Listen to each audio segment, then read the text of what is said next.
Mas. Halo, kita mulai. Silakan. Suaraku aman ya? Aman, Cek aman. cek aman ya.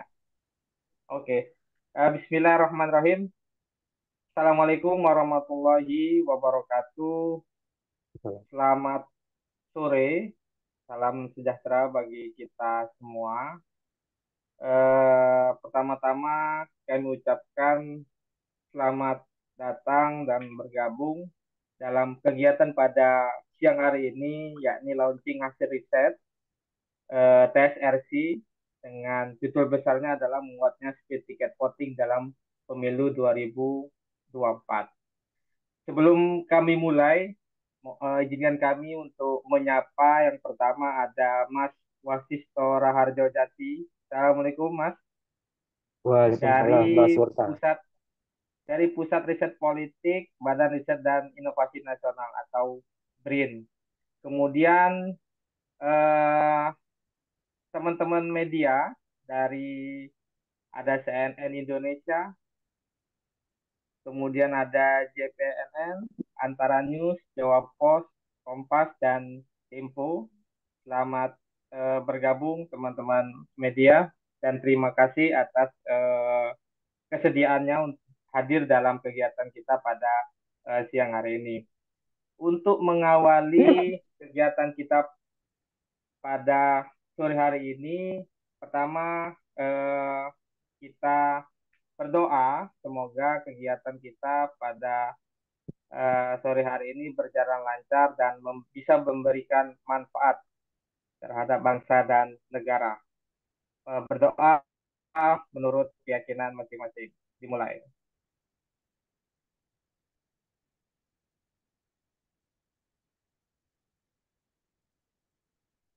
Baik, selesai.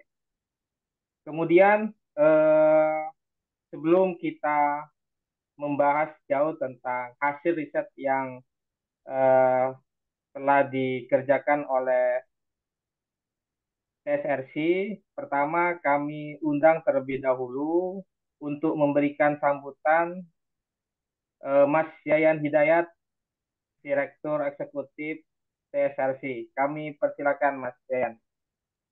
Terima kasih Mas Urta. Eh, yang terhormat sekali lagi Mas Wasis. Jadi Mas Wasis ini selain peneliti BRIN juga peneliti progresif ya. Karena setiap diskusi kita selalu melibatkan Mas Wasis nih. Cuman selalu Habis. ketemu virtual, nggak pernah ketemu ini nih. Mungkin ada kesempatan kita bisa ketemu Mas. Ya. Eh, Yang kedua, terima kasih juga untuk teman-teman media. Ada teman-teman dari Antara, ada teman-teman dari JPNN, Kompas juga tadi konfirmasi hadir, ada CNN dan media-media lain yang juga sudah meluangkan waktu ya untuk launching hasil riset kita ya. Eh, Nanti mungkin yang akan lebih banyak menjelaskan itu dari peneliti kami, Mas Wasis, ada Mas Eri Setiawan di sini. Cuman yang jelas saya mau sedikit memberikan pengantar saja sebetulnya untuk brainstorming kita bahwa meski kemudian perhelatan pemilu 2024 ini sudah selesai meski sekarang masih ada di MK untuk tahapan sengketa pileg gitu ya, namun kemudian masih menyisakan beberapa pertanyaan ya. Salah satunya itu adalah mengapa kontestasi pemilu tahun ini itu menguat potensi split ticket voting. Pada pemilu 2019 kita mungkin tidak menemukan ya split ticket voting ya. Cuman kemudian pada 2024 ini kita melihat ada kemunculan split ticket voting di mana pemilih tadi itu membagi suaranya antara pileg, memilih partai dan memilih pilpres gitu ya.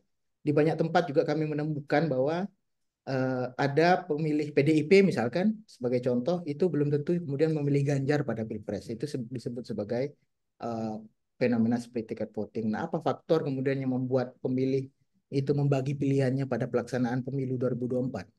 Nah, penelitian yang akan kita launching ini sebetulnya hendak menjawab pertanyaan tersebut ya, dengan mengambil dua studi kasus daerah pemilihan ya. Itu ada daerah pemilihan Jawa Timur 5 dan kemudian DKI Jakarta 3 gitu ya. Nah, kita juga banyak melihat fenomena-fenomena yang memunculkan beberapa pertanyaan sebetulnya. Misalkan di Bali contoh ya, suara PDIP itu lebih besar daripada suara Ganjar, misalkan. Itu tentu punya efek politik masing-masing yang bisa dijelaskan nantinya. Di Jawa Tengah juga seperti itu ya. Di apa namanya, di Jawa Timur 5 juga kita menemukan hal seperti itu. Nah, itu tentu ada faktor yang melatar belakangi kenapa tidak linearnya antara suara partai dan suara pilpres ya. Nah, dalam penelitian ini sebetulnya menemukan bahwa perolehan suara partai politik ya yang tergabung dalam koalisinya masing-masing itu tidak selalu menunjukkan linearitas sebetulnya pada hasil suara pemilihan eksekutif. Nah, perilaku pemilih itu cenderung melakukan pembagian suara pilihan dengan memilih parpol atau calon legislatif tertentu, namun tidak memilih pasangan yang diusung oleh partai politik tersebut. Nah, ini apa faktor politiknya yang bisa menjelaskan itu. Nah, secara nasional ya kita menemukan nanti juga akan didalami oleh peneliti SRC bahwa koalisi Ganjar Mahfud ini yang lebih besar sebetulnya tingkat split tiket votingnya ya. Kami menemukan selisih sebesar 6,10% ya, yang artinya suara PDIP sebesar 6,10% itu pada ranah pilpres itu memilih kandidat capres yang lain ya, capres cawapres yang lain. Entah itu tadi dari pasangan Prabowo Subianto dan Gibran Rakabuming Raka atau kemudian pasangan Anies Baswedan dan dan Muhaimin Iskandar. Nah, besarnya split ticket voting dari koalisi Ganjar Mahfud tadi tentu dipengaruhi oleh berbagai macam faktor ya, terutama yang kami temukan adalah efek tadi ya, kontaminasi ya. Efek kontaminasi itu bisa disebabkan dari berbagai macam faktor-faktor politik yang sifatnya eksternal, misalkan tekanan atau kemudian pengaruh dari pemilih partai yang tidak solid dalam mendukung pilpres ya, pada ranah pilpres dan lain sebagainya. Itu yang mungkin bisa saya jelaskan sebagai pengantar. Nanti lebih dalam akan dijelaskan oleh peneliti TSRC, Mas Eri Ika Setiawan ya. Terima kasih sekali lagi saya sampaikan atas kesempatan apa teman-teman sudah meluangkan waktu untuk datang pada kesempatan diskusi kali ini. Semoga tidak bosan ya. Saya akhiri, selamat berdiskusi. Wabillahi taufiq wal hidayah. Assalamualaikum warahmatullahi wabarakatuh. Saya kembalikan lagi ke Mas Waka. Waalaikumsalam warahmatullahi wabarakatuh. Baik, terima kasih Mas Yayan Hidayat, selaku Direktur Eksekutif PSRC. Eh, yang dipaparkan tadi barangkali yang menjadi background atau latar belakang, kemudian muncul riset yang akan kemudian dipaparkan oleh salah satu peneliti TSRC. Kami undang Mas Eri Ike Setiawan untuk memaparkan eh, hasil riset yang tadi di prolog oleh Mas Yayan. Silakan Mas Eri. Baik, terima kasih Mas Urta eh, untuk introduksinya. Eh, Selamat sore semuanya, untuk teman-teman media yang sudah menyempatkan hadir dan juga peserta konferensi pers launching dari TSRC mengenai menguatnya split tiket voting dalam pemilu 2024. Eh, Saya juga salam kenal ya ke Mas Wasis. Ini saya juga baru pertama kali nih diskusi sama Mas Wasis. Padahal beberapa bukunya juga ada yang saya baca, terutama yang kelas menengah Muslim perkotaan itu. Sebelumnya saya izin share screen dulu ya.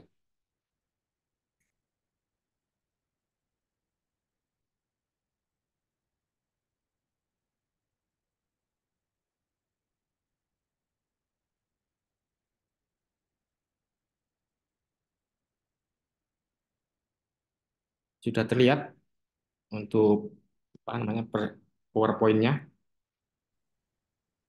Iya. Sudah Mas, tapi tulisan yang digambarnya nggak terbaca. Ya,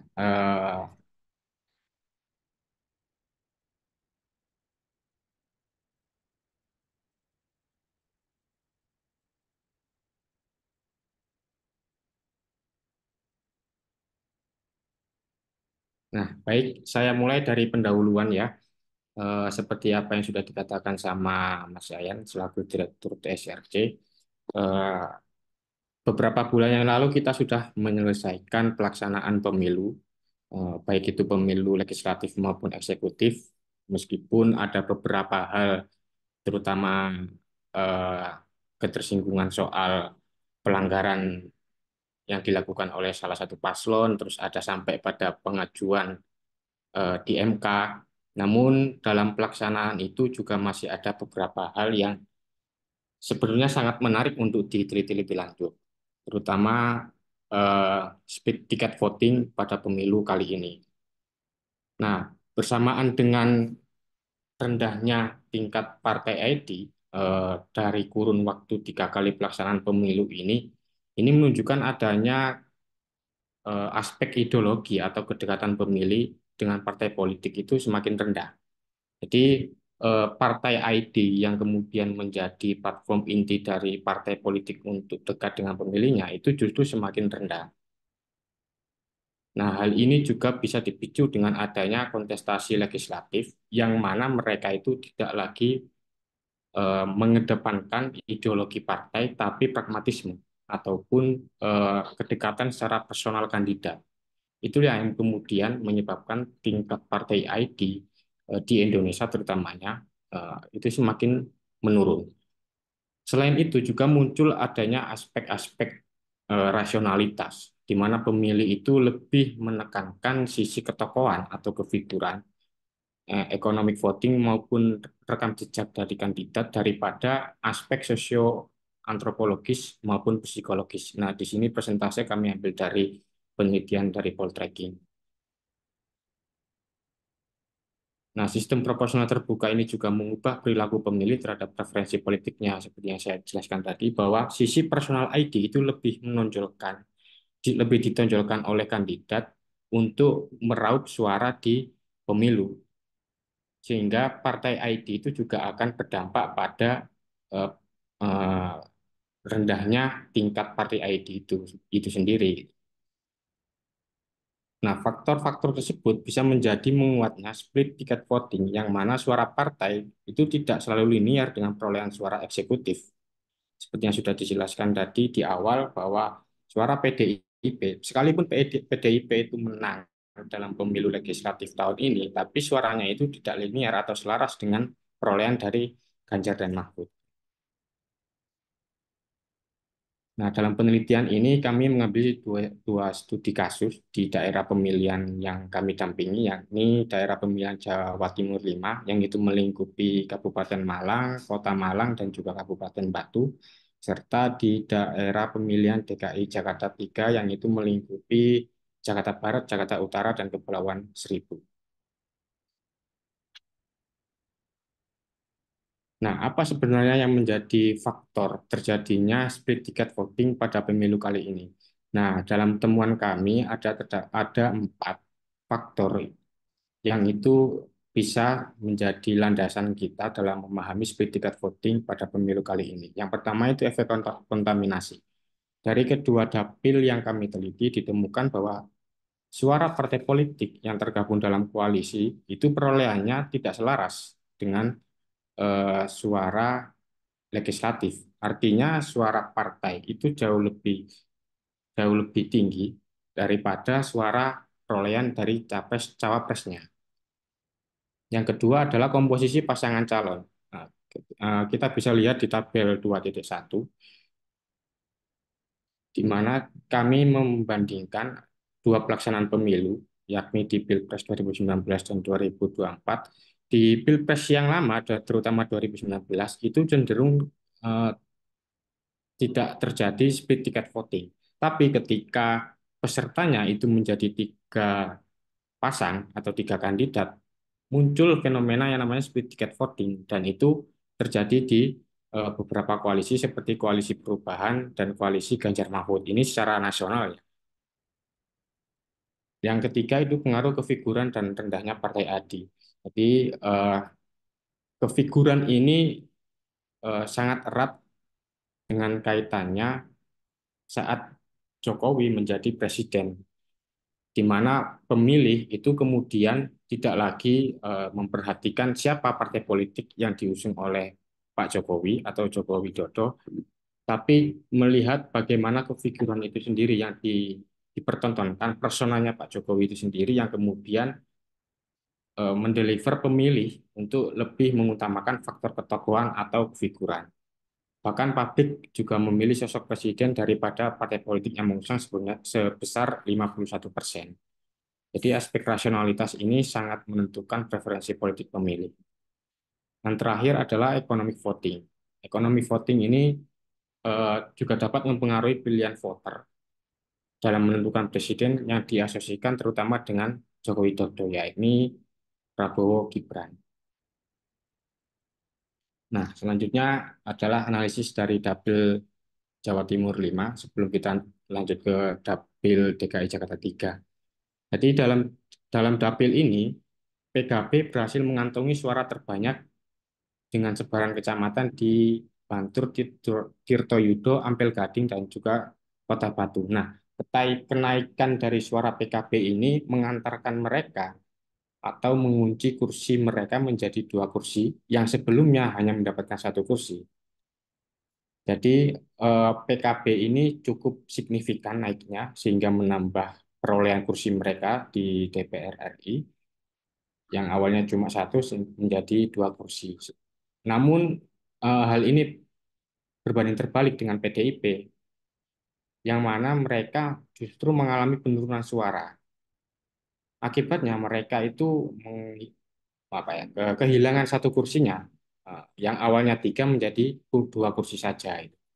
Sedangkan Golkar menjadi partai yang suaranya itu stagnan. Jadi tidak ada perubahan yang signifikan dari perolehan suara Golkar, entah naik ataupun turun. Tapi kecamatan-kecamatan yang selama ini menjadi basis dari Golkar itu tetap menyumbang suara bagi perolehan suara Golkar. Nah, bagaimana kemudian dinamika ekonomi voting di Dapil Jatim 5?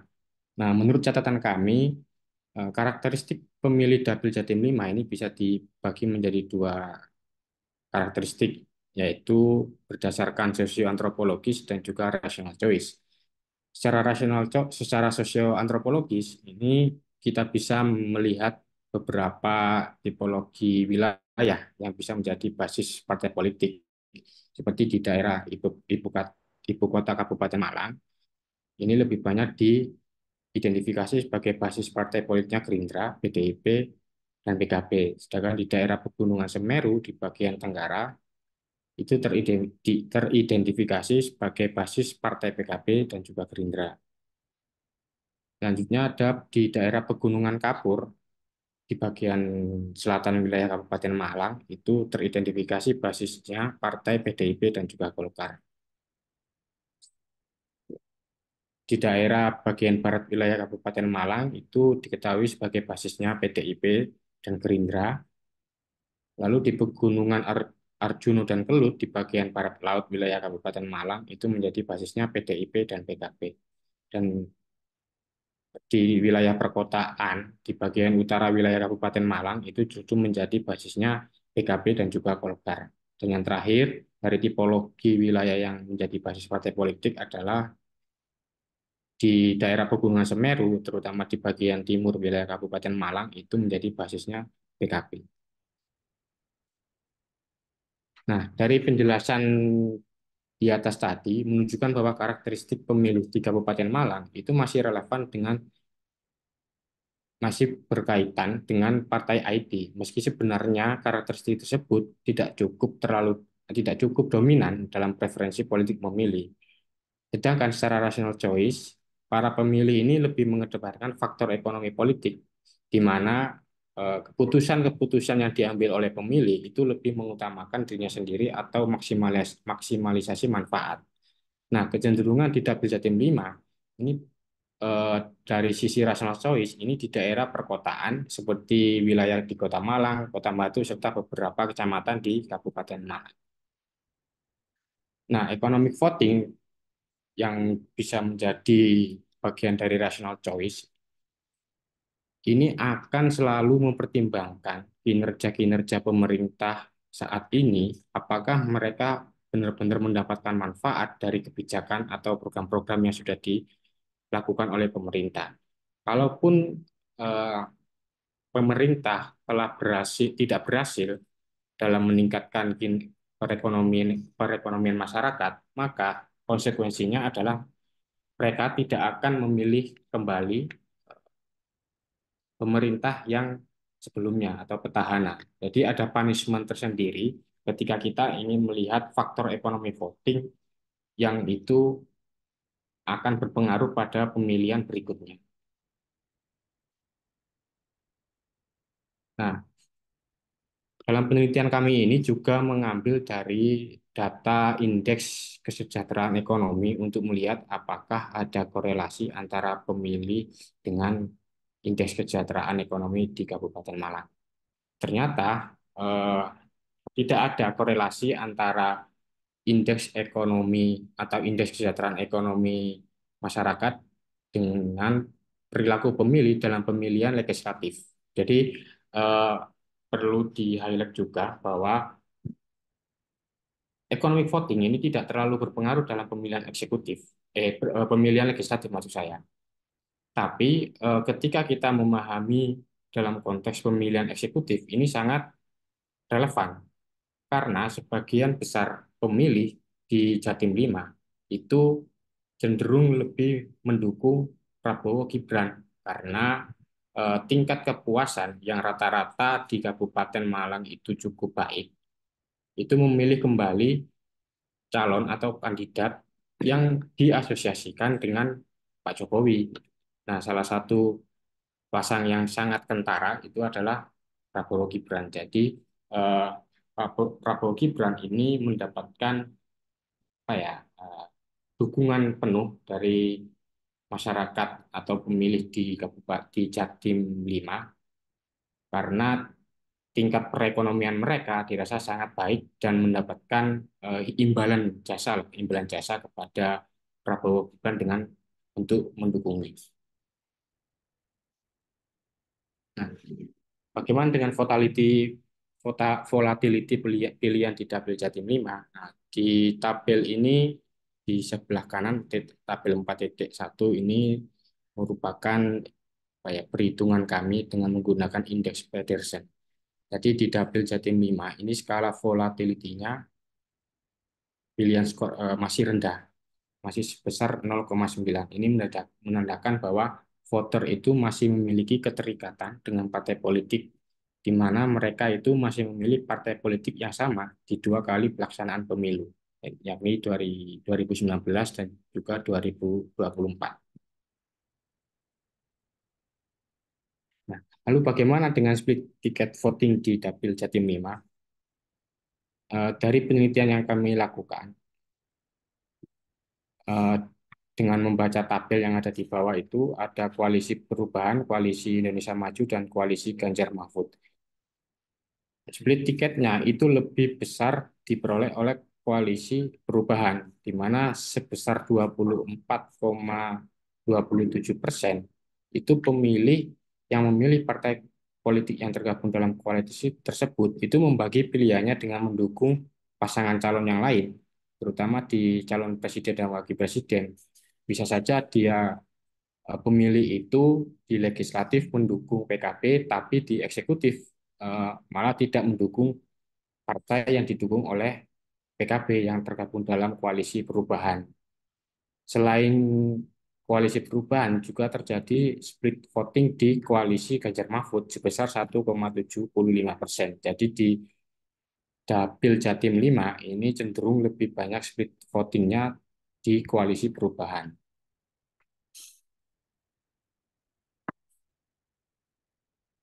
Nah, setelah tadi membahas tentang Dapil Jatim 5, selanjutnya saya akan memaparkan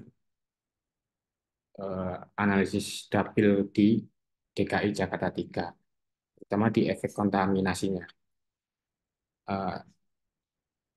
Dari tabel 6.1 ini kami ambil dari hasil rekapitulasi KPU, di mana sangat cukup menarik dari hasil perolehan suara di Dapil DKI Jakarta 3, yakni di mana Gerindra itu justru mengalami penurunan di dapil tersebut, yakni sebesar 34%. Sedangkan Partai Golkar itu malah mengalami kenaikan yang sangat signifikan, bahkan hampir 3 kali lipat dari pemilu sebelumnya. Sedangkan di partai-partai koalisi perubahan, itu Nasdem, PKB, dan PKS, itu cenderung mendapatkan kontaminasi positif dari pencalonan Anies dan Muhaimin. Suara Nasdem naik sebesar 57,52%, PKB sebanyak 18,23%, dan PKS juga mengalami tren kenaikan suara sebesar 9,17%. Nah, berbanding terbalik dengan dari koalisi Ganjar Mahfud yang justru mengalami kontaminasi negatif, di mana suaranya PDIP ini terus turun sekitar Karena kita 42,21. tidak tahu isi dalam. Jadi sedikit kalau di kita biasanya dipakai itu untuk dalam rumah tangga. Ini penurunan suara sebanyak 20,22% itu di P3. Jadi di perolehan perolehan legislatif ini justru Gerindra lah yang malah mengalami penurunan, padahal Prabowo Subianto itu menjadi eh, seorang ketua umum dari Gerindra sendiri yang maju menjadi calon presiden. Nah, sedangkan untuk tingkat volatility pilihan di Dapil DKI Jakarta ini juga terbilang cukup rendah, sama seperti di Dapil Jatim 5, yakni sebesar 0,23. Ini jadi artinya voter itu masih memiliki keterikatan dengan partai politik, dengan memilih partai politik yang sama di 2 kali pelaksanaan pemilu. Selain itu, jika calon presiden yang diusung partai politik tidak dikehendaki oleh pemilih, maka tingkat volatilitas pilihan bisa saja menjadi tinggi. Muncul potensi-potensi perlawanan dari pemilih jika harapan terhadap calon presiden tidak sesuai dengan calon presiden pilihan dari partai yang ia pilih. Jadi ada peralihan dengan memilih partai yang lain. Nah, bagaimana dengan split ticket voting di Dapil DKI Jakarta 3? Berbeda dengan di Dapil Jatim 5, di mana koalisi perubahan itu mengalami split, justru di Dapil DKI Jakarta 3 ini koalisi Indonesia Maju dan juga koalisi Ganjar Mahfud malah mengalami split tiket voting, di mana split tiket voting koalisi Indonesia Maju ini sebesar 4,87%, sedangkan Ganjar Mahfud ini splitnya 1,23%. Artinya ada potensi pembagian suara yang dilakukan oleh pemilih di Dapil DKI 3 ini, meskipun dia memilih Gerindra, tapi dia memilih calon kandidat yang lain yang tidak diusung oleh Gerindra.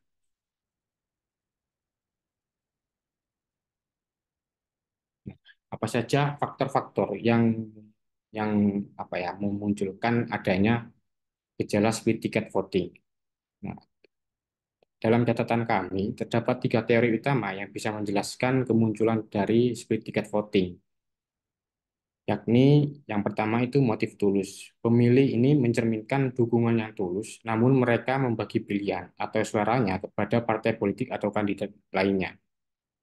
Yang kedua adalah motif strategis, di mana motif ini itu cenderung mempertimbangkan eh, cara-cara yang taktis dalam memilih dengan memaksimalisasi dampak politik individu. Dan yang terakhir adalah motif protes. Motif ini lebih mengungkapkan ketidakpuasan pemilih terhadap partai politik atau kandidat yang diusung.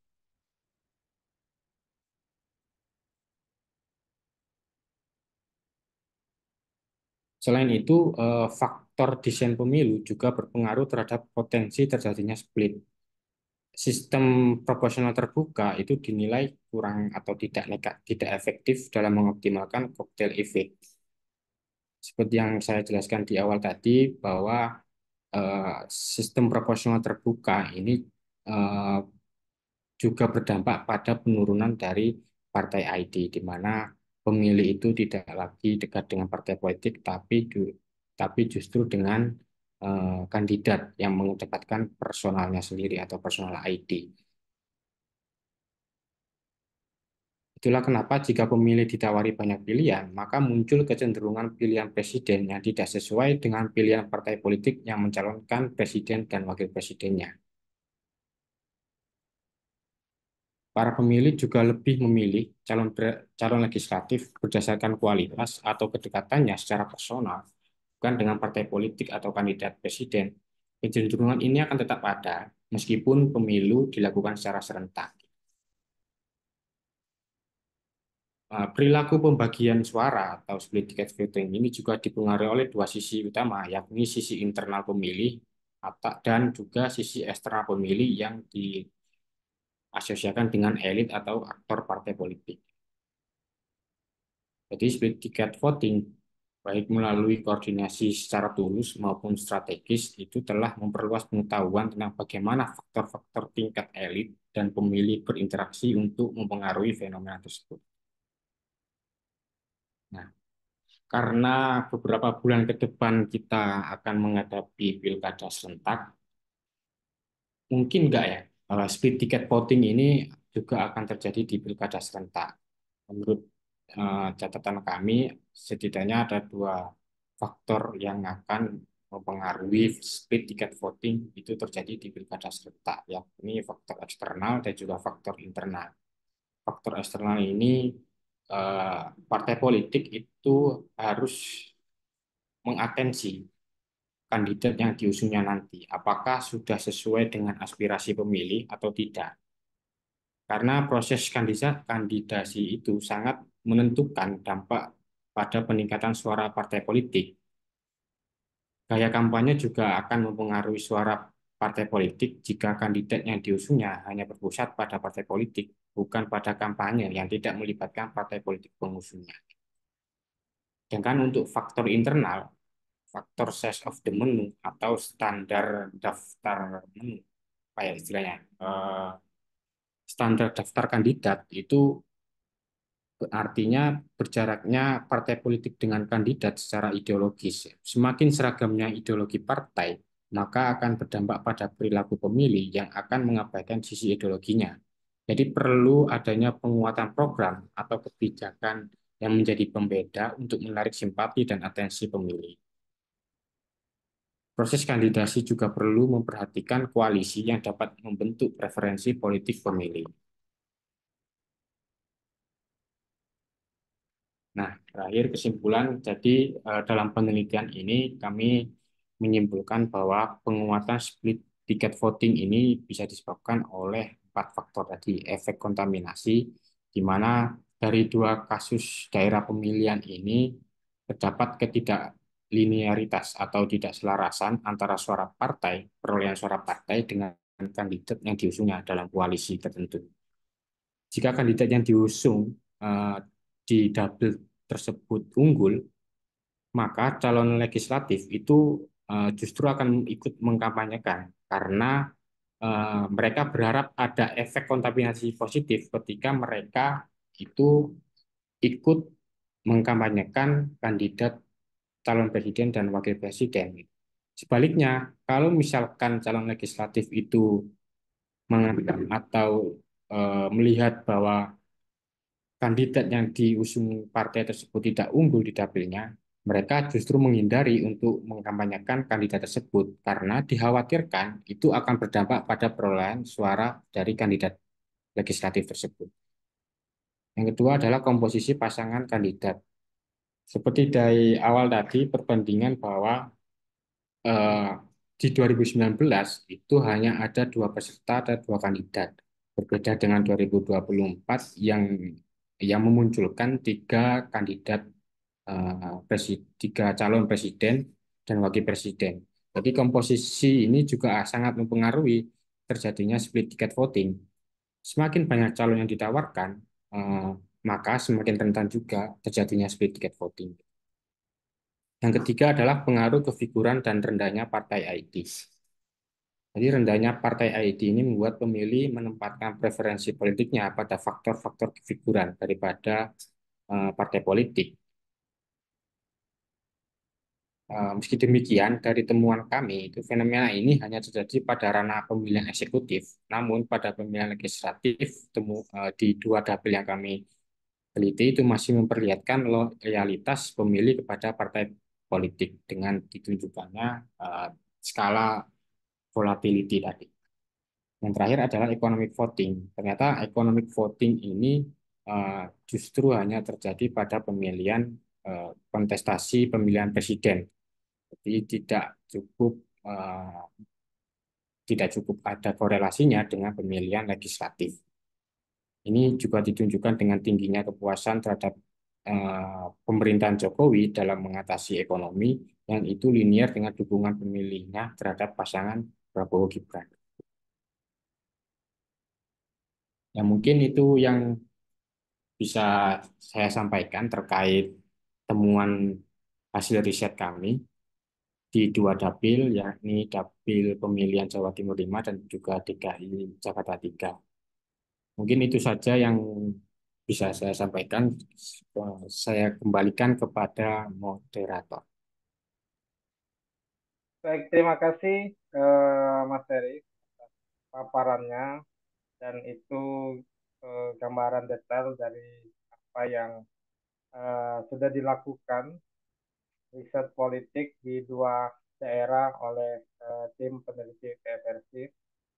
Sebelum kami lanjutkan, barangkali untuk menginformasikan, sudah ada yang masuk satu penanya di room chat. Itu ditahan dulu Mas ya. Nanti setelah ini kita akan buka sesi tanya jawab khusus.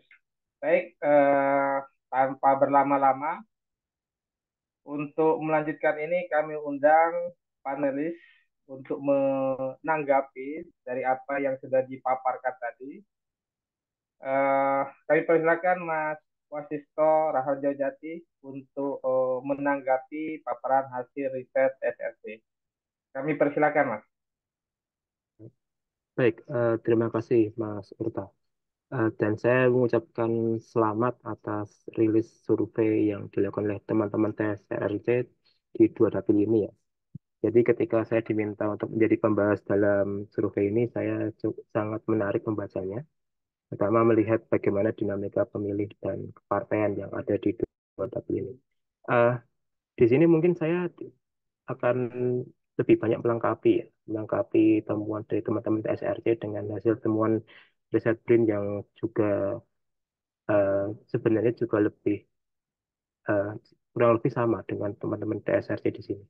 Jadi terkait tadi ya tentang rendahnya eh, partai ID dan juga meningkatnya personalisasi politik. Memang di sini eh, salah satunya memang yang kami temukan di BRIN itu adalah rendahnya komitmen ideologi. Artinya di sini yang kita bisa baca pas 99, komitmen ideologi kita makin lama makin menipis. Jadi kita di sini kurang lebih tidak memiliki ikatan idealisme yang cukup kuat dalam politik. Sehingga itulah yang membuat kenapa pemilih pada akhirnya jatuh ke dalam pragmatisme atau mungkin lebih tepatnya rentan terkena serangan money politik di sini. Jadi itu yang pertama. Yang kedua, memang di sini kita harus akui bahwa karena faktor ideologi itu lemah, dan itu kemudian dibarengi dengan meningkatnya karisma figur. Jadi teman kami di BRIN itu melihat bahwa di beberapa daerah yang notabene adalah daerah-daerah yang itu padat populasinya, seperti halnya di Jawa Timur, di Jakarta, di luar Jawa, itu meningkatnya permintaan akan pemimpin populis itu sangat-sangat dinantikan karena memang yang diinginkan adalah sosok yang sifatnya problem solver. Jadi kalau kita kaitkan dengan temuan teman-teman FTSRC ini menarik ya bahwa memang di sini sosok karismatik seorang pemimpin, sosok pemimpin yang itu lebih banyak mendengar dan kinerjanya sudah terekam jelas itu menjadi semacam preferensi sendiri. Jadi dibandingkan dengan eh, program-program kampanye yang memang itu sudah bergeser trennya di sini. Jadi itu sebagai eh, awalan kalau kita bisa melihat ya bahwa memang di sini bukan masalah pendukung partai yang nggak solid, tapi memang tren pemilih kita di Indonesia pasca 99 itu makin lama makin realistis dalam melihat politik. Jadi inilah yang membuat kenapa ikatan ideologi melemah dan lebih condong melihat sosok, program, kebijakan sebagai landasan dalam melihat evaluasi politik baik itu kandidat maupun partai politik yang nanti dipilih. Jadi itu yang pertama kalau kita bisa membaca ya.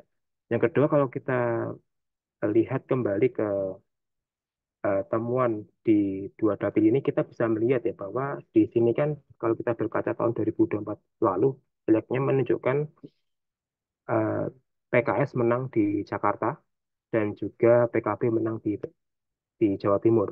Nah, kalau kita bisa melihat di sini kan sebenarnya eh, khususnya ya di daerah Malang Raya. Di sini kan sebenarnya kalau kita kita lihat secara kultur politik itu kan irisan antara kultur pemilih Mataraman dengan pemilih Arek ya. Jadi di sini kita jadi bisa terbaca ya antara geografis yang selatan dengan utara itu sudah beda kultur politiknya. Dan memang kalau berkaca dari hasil riset BRIN kemarin memang menunjukkan kalau eh, identifikasi sebagai Nahdliyin itu sangat dominan dalam menuntun pemilih untuk bisa memilih PKB. Jadi inilah yang membuat kenapa di eh, Jawa Timur kemarin itu PKB mengungguli PDIP dengan eh, menang selisih 2 kursi di sini di di Jawa Timur. Jadi inilah yang saya lihat eh, afiliasi terhadap NU itu cukup sangat signifikan dalam mendorong pemilih untuk tetap milih PKB ya. Dan ternyata ini memang tidak berdampak dalam eh, elektabilitas Amin ya, yang memang di sini lebih pemilih lebih condong untuk memilih Prabowo Gibran di sini. Jadi ini saya pikir ini menjadi semacam temuan menarik ya, bagaimana ketika kita bicara kultur, afiliasi kultural itu tidak berbanding lurus dengan pertimbangan ekonomi kalau kita kemudian memilih capres cawapres.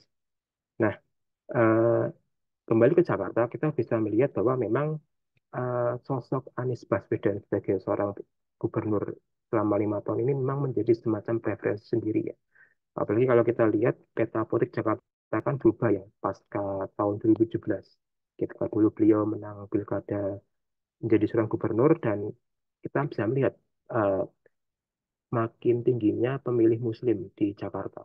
Entah itu berbasis di RT, berbasis pengajian, maupun berbasis di berbagai tempat. Jadi kita bisa melihat bahwa eh, naiknya pemilih Muslim ini memang berkontribusi besar dengan keterpilihan PKS ya di sini. Kenapa kemudian PKS bisa menang di Jakarta secara umum? Cuman tadi ya, kalau kita bisa melihat, eh, ternyata mendongkraknya PKS di Jakarta tidak bisa mendongkrak pula suara Amin di Jakarta. Ini juga menarik untuk kita bisa baca. Eh, kalau tadi PKB menang di Jawa Timur tidak mendorong elektabilitas Amin di Jakarta, PKS menang di Jakarta tapi tidak mendorong elektabilitas dari Amin pula. Justru yang menang malah justru koalisi Prabowo. Sebaliknya kalau kita bisa lihat eh, Gerindra itu eh, di, di posisi nomor 2, nomor 3 di Jawa Timur dan Jakarta, tapi tidak menjadi pemenang pileg di dua daerah itu ketika Prabowo Gibran menang pemilu presiden. Jadi kalau kita bisa baca memang eh, ada dua cara pandang berbeda ya dalam hal ini ya, yang tadi disebutkan teman-teman TSRC ya. Tapi kalau boleh saya timbulkan seperti ini. Eh, Memilih, terutama kalau kita bisa membaca demografi pemilih kita kan sebagian besar adalah pemilih generasi Gen Z ya, maupun milenial yang memang di sini kita bisa membaca mereka lebih condong mempertimbangkan pertimbangan kedekatan personal, rekam jejak, dan juga lebih pada mungkin gimmick-gimmick di sosial media ya, yang ini memang sangat sangat sangat lekat dengan kampanye Prabowo Gibran tahun ini tentunya. Dan itu kemudian cukup berbeda kalau kita kemudian ketika pemilih itu terkolek apa ya, tadi kan lebih pada ekspresi personal. Tapi kalau pemilih itu kemudian tergabung secara kolektif di bagian klik sosial tertentu, misalnya kelompok pengajian atau mungkin kelompok-kelompok sosial lain, grup sosial lain, itu malah justru mengarah ke partai. Jadi inilah yang temuan BRIN tahun lalu, maaf, tahun ini ditemukan ya bahwa ketika seorang pemilih itu uh, jadi terbelah antara ekspresi personal dengan ekspresi kolektif. Jadi kalau personal memang mereka lebih condong melihat sosok personalitas capres cawapresnya, apakah ada sisi kedekatan, kesamaan afiliasi dengan mereka. Tapi kalau pemilih itu tergabung ke dalam suatu kelompok sosial, entah itu tadi yang saya sebut ya, masuk ke eh, grup kantor atau mungkin grup RT, RW, pengajian, dan apapun itu, malah justru mereka lebih mengarah ke partai. Jadi, saya, kalau kita bisa simpulkan, ternyata dua ekspresi pemilih ini yang menjadi karakteristik penting dari pemilih kita hari ini ya. Ketika dulu tahun 2014, 2019 kita bisa melihat efek ekor jas itu sangat linear dengan keterpilihan partai dengan kandidat. Tapi di tahun 2024 ini kita bisa melihat ada dua ekspresi yang berbeda ketika pemilih itu menjadi dirinya sendiri atau menjadi bagian dari suatu kelompok sosial. Sehingga itu menyebabkan perbedaan pilihan politik antara partai dengan juga capres, cawapres. Mungkin itu dulu saja tanggapan dan tambahan dari saya, Mas Urta. Dan saya mengucapkan selamat sekali lagi pada teman-teman TSRC, Mas Heri yang sangat menarik memaparkan paparannya hari ini. Terima kasih. Baik, terima kasih Mas Wasis. Barangkali apa yang disampaikan Mas Wasis tadi kurang lebih pembacaannya tidak jauh beda. eh, Linearitas atau split voting itu menjadi eh, hal menarik ya barangkali di pemilu 2024. Baik, kami buka untuk sesi tanya jawab baik dari teman-teman media maupun dari eh, teman-teman yang bergabung di via Zoom ini. Kami coba bacakan satu pertanyaan yang masuk di awal tadi mungkin ya. Eh,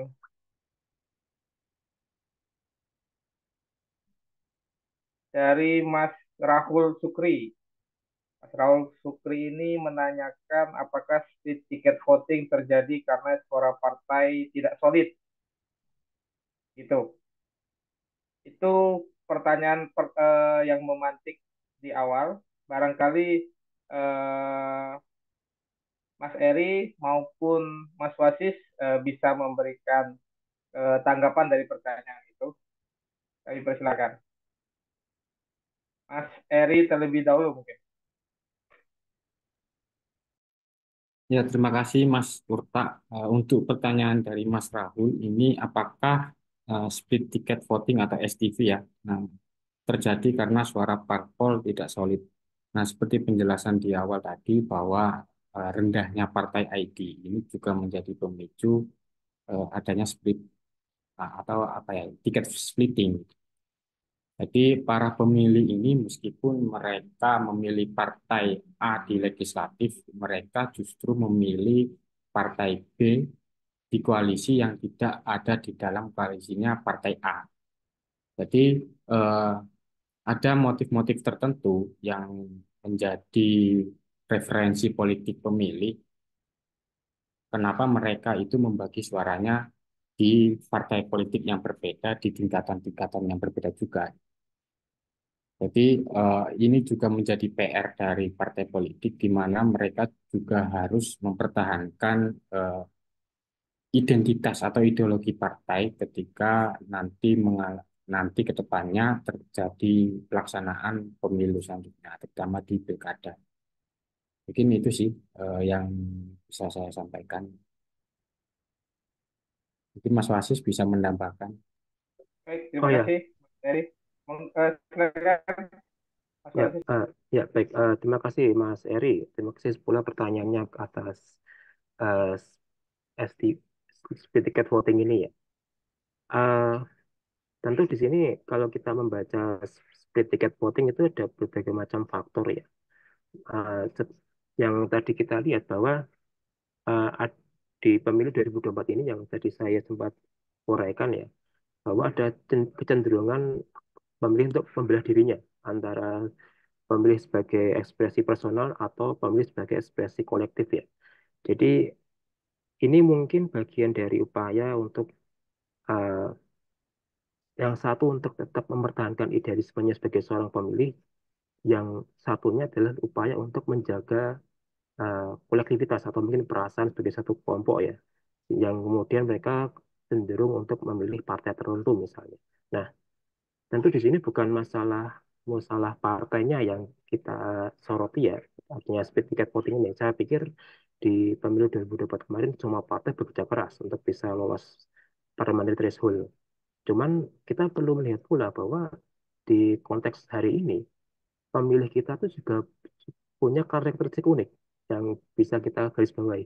Mungkin kita bisa melihat kalau di sosial media ada banyak akun bot yang memang itu bisa berlipat ganda. Dan ketika ini kita terapkan di dunia nyata, dan itu terjadi, bagaimana kita bisa melihat ada ekspresi politik yang berbeda antara pemilih sebagai seorang personal dan pemilih sebagai seorang bagian dari anggota komunitas tertentu misalnya. Sehingga ini yang kemudian kita bisa baca, misalnya kalau di keterpilihan PKS dan PKB misalnya di Jawa Timur dan Jakarta. Mungkin kalau kita bisa berhipotesa, mereka mungkin bagian dari kelompok pengajian Nahdliyin atau pengajian yang itu ada afiliasinya dengan PKS misalnya, sehingga mereka lebih cenderung PKS. Tapi sebagai personal mungkin mereka bebas mengekspresikan uh, pilihan politiknya. Karena saya pikir di sini uh, itu lebih pada upaya untuk apa ya istilahnya, menjaga dirinya sendiri dan juga kebersamaan sebagai sebuah kelompok ya. Sehingga inilah yang membuat kenapa suara pemilih itu terpecah antara pemilih presiden dengan pemilih pilihan umum legislatif. Karena faktor sosiologis, faktor psikologis ini yang lebih mendasari. Kalau ini saya kutip dari riset Brin ya sebenarnya. Itu aja sih Mas Eri, Mas Urta. Baik, terima kasih Mas. Mungkin kita kasih kesempatan untuk Mas Raul Supri menanggapi satu kali. Ada? Nggak ada ya? Baik, kalau tidak ada, ini ada pertanyaan kedua ini, Mas Wasis dan Mas Erik. Mas Suta, kami yang Halo, angkat ya? tangan gimana nih Mas Suta? Iya, Sorry, saya nggak ngelihat angkat tangannya. Oke, oke, oke, oke, ya. Saya ini dulu ya, yang masuk di room chat dulu ya. Ada Mbak Nabila ini. Ini pertanyaannya cukup panjang, kayak rumusan masalah skripsi. Mbak Nabila bisa open mic, bisa disampaikan secara langsung mungkin. Mbak Nabila Bila.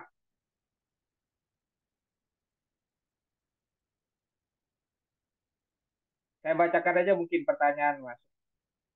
Pertama, apakah relevan menggunakan party ID sebagai salah satu indikator dalam melihat split ticket voting?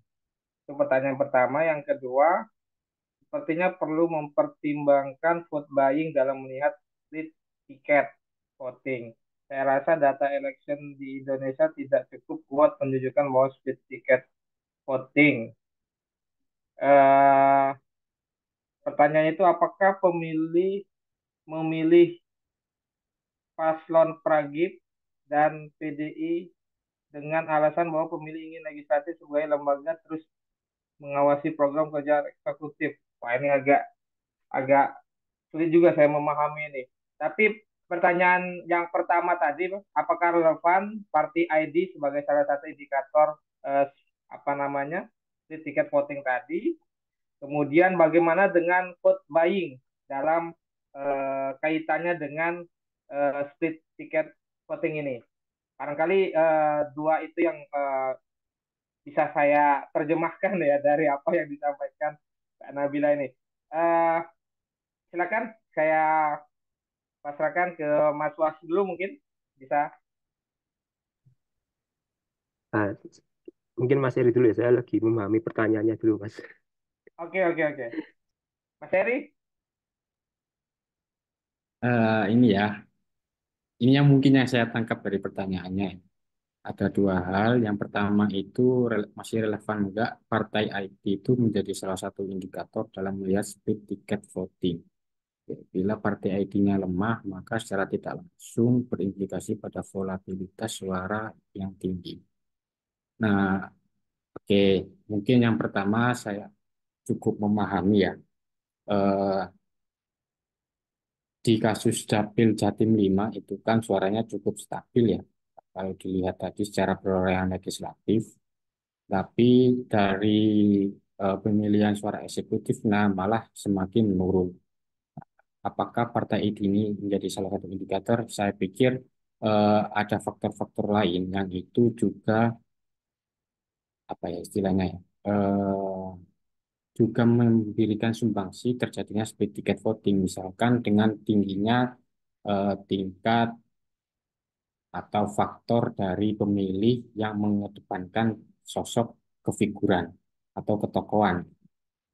Jadi eh, di dalam pemilihan legislatif orang boleh cenderung memilih PKB karena di basisnya di basis daerah tersebut mereka memilih PKB, namun justru mereka tidak memilih partai atau eh, calon presiden dan wakil presiden yang didukung oleh PKB yakni Muhaimin. Ada problem di mana pemilih ini justru melihat ada sesuatu yang kurang dari mungkin sosok Muhaimin sehingga mereka merasa bahwa saya lebih baik memilih eh, calon yang lain meskipun di legislatif mereka memiliki kedekatan secara personal dengan kandidat yang mereka pilih. Itu untuk pertanyaan yang pertama ya. Mungkin untuk yang kedua itu enggak seperti perlu mempertimbangkan vote buying dalam melihat split ticket. Saya rasa data election yang agak ragu pemilih. Yang saya pahami kaitan apa tiket voting dengan buying vote itu mungkin yang mempengaruhi. Uh, ini ya, untuk pertanyaan kedua itu ada relevansinya dengan pragmatisme pemilih juga. Jadi uh, apa yang kemudian menjadi faktor dari pemilih itu melakukan split, juga ada faktor-faktor seperti kandidat ini lebih memilih calon yang membayar mereka lebih banyak. Misalkan di tingkat eksekutif, eh, Prabowo Prabowo Gibran ini cenderung memberikan eh, apa ya, food buying yang lebih besar daripada kandidat-kandidat yang lain. Jadi kalau kita mengacu di dapil 3 itu malah faktor economic voting jadi pemicu mereka mendukung Prabowo Gibran. Karena apa?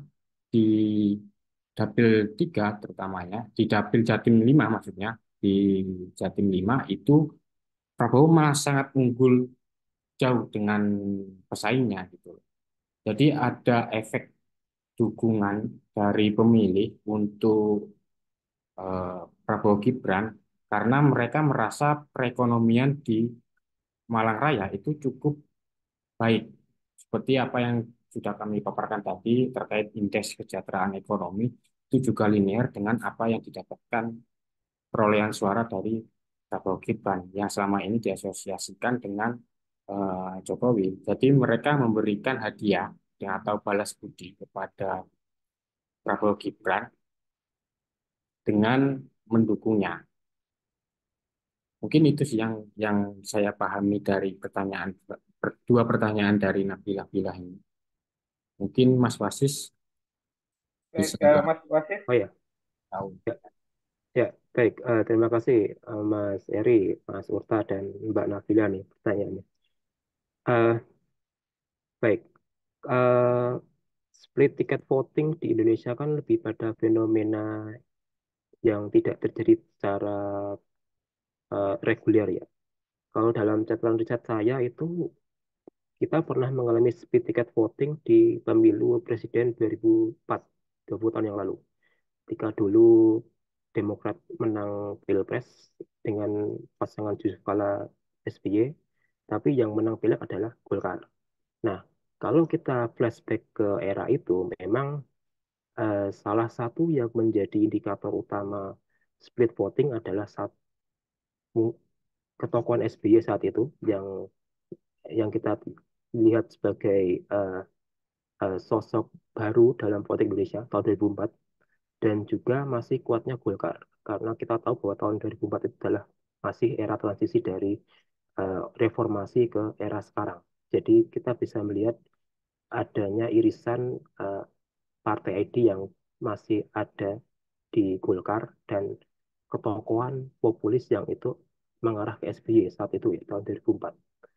Di tahun 2024 kita bisa melihat bahwa eh, kalau kita kembali ke premis di tahun 2004 ya 20 tahun yang lalu, faktor ketokohan yang ini memang kita bisa melihat adanya efek Presiden Jokowi di sini. Jadi disebutkan oleh teman-teman PSRC bahwa eh, economic voting yang terasosiasi dengan kinerja Presiden Jokowi akan memilih Prabowo Gibran. Artinya memang di sini kita bisa membaca bahwa efek ketokohan, efek kinerja itu memang lebih mengarah ke pemilu presiden. Seperti itu yang ini memang mengarah ke indikator populis ya yang tadi kita sebut di 2004 tahun 20 tahun yang lalu. Artinya kita bisa membaca bahwa split ticket voting ini bukan hanya masalah partai ID, tapi juga masalah tentang ketokohan populisme figur yang dibangun dari entah itu dari akar rumput atau kinerja dan ini terbaca dari sejak 20 tahun lalu ya ketika 2004 kita mengalami pilpres dan pileg langsung pertama kali. Jadi kalau kita kembali ke pertanyaan, eh, ya di sini memang kita bisa membaca bahwa eh, part, eh, I- partai ID itu tidak mungkin tidak itu melemah mungkin karena ikatan ideologi atau ikatan ikatan afiliasi, tapi ikatan sebagai kultural, sebagai eh, misalnya bagian dari budaya politik itu masih kental. Sehingga kalau kita bisa melihat yang tadi saya singgung di awal bahwa memang di sini kita bisa membaca bahwa pemilih NU cenderung memilih PKB di Jawa Timur di sini. Dan saya pikir eh, Partai ID bukan melemah secara ideologi ya. Ya itu memang melemah, melemah secara ideologi, tapi secara kultur tidak melemah. Jadi ini yang bisa kita tekankan ya. Jadi seperti tiket voting kalau kita bisa baca dari fenomena 20 tahun ini ya, itu memang karena memang salah satu yang menjadi disrupsi adalah munculnya ketokohan populis yang ini menjadi salah satu preferensi penting dalam politik di sehari ini, Mbak Nabila ya. Jadi ini yang membuat kenapa eh, apa istilahnya suara stabil tapi ekspresi politik berbeda. Ini yang membuat yang kita harus kembali lagi ke catatan sejarah tahun 2004. Nah, kalau kedua, tentu kalau kita bisa membaca ya, vote buying ini kan lebih pada strategi politik ya. Kalau split ticket ini adalah hasil dari output pemilu. Jadi memang ini dua hal yang berbeda ya. Cuman vote buying ini kan sebenarnya lebih pada yang tadi saya bilang strategi yang sifatnya itu entah itu menjadi opsional atau wajib. Karena kalau kita bisa membaca eh, dari pemilu ke pemilu, itu kecenderungan vote buying memang tinggi, tapi tidak menjamin adanya keterpilihan dari kandidat atau partai yang bersangkutan. Jadi ada tesis yang mengatakan bahwa ada vote buying itu tergantung dari broker politik di tingkat informal atau akar rumput. Kalau brokernya itu setia dengan yang melakukan vote buying, tentu berdampak pada suara yang signifikan. Tapi kalau brokernya itu membelot misalnya, maka suara akan terpecah.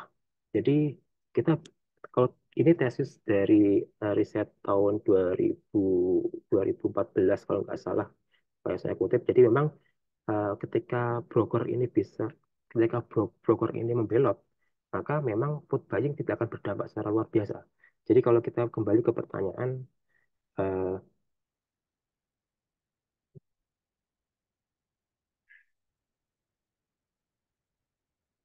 kalau kita kembali ke pertanyaan, jadi vote buying dan split ticket voting itu adalah dua hal yang berbeda sebenarnya di Indonesia ya. Nah, terus pertanyaan berikutnya, nah kalau soal data election di Indonesia memang kita harus akui ya, kita lemah di data yang sifatnya panel data. Jadi dari tahun ke tahun kita belum punya data yang sifatnya robust atau sifatnya itu sangat kaya, tapi lebih condong karena uh, case by case. Ini yang agak berbeda kalau kita bisa mengurutkan sejarah politik Indonesia ya pasca 99.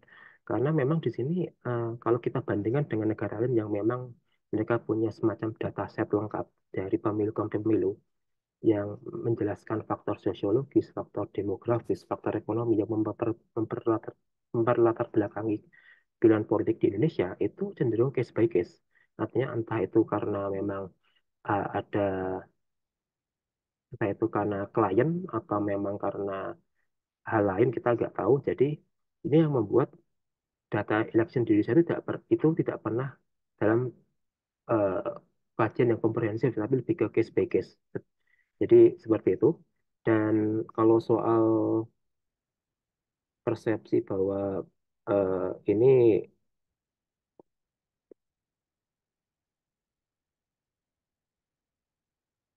oh ini kalau ini saya belum berani menjawab kalau soal persepsi ya, karena saya belum punya data surveinya sebenarnya. Mungkin Mas Eri atau Mas Yayan yang lebih paham kalau saya persepsi pemilih ini. Gitu.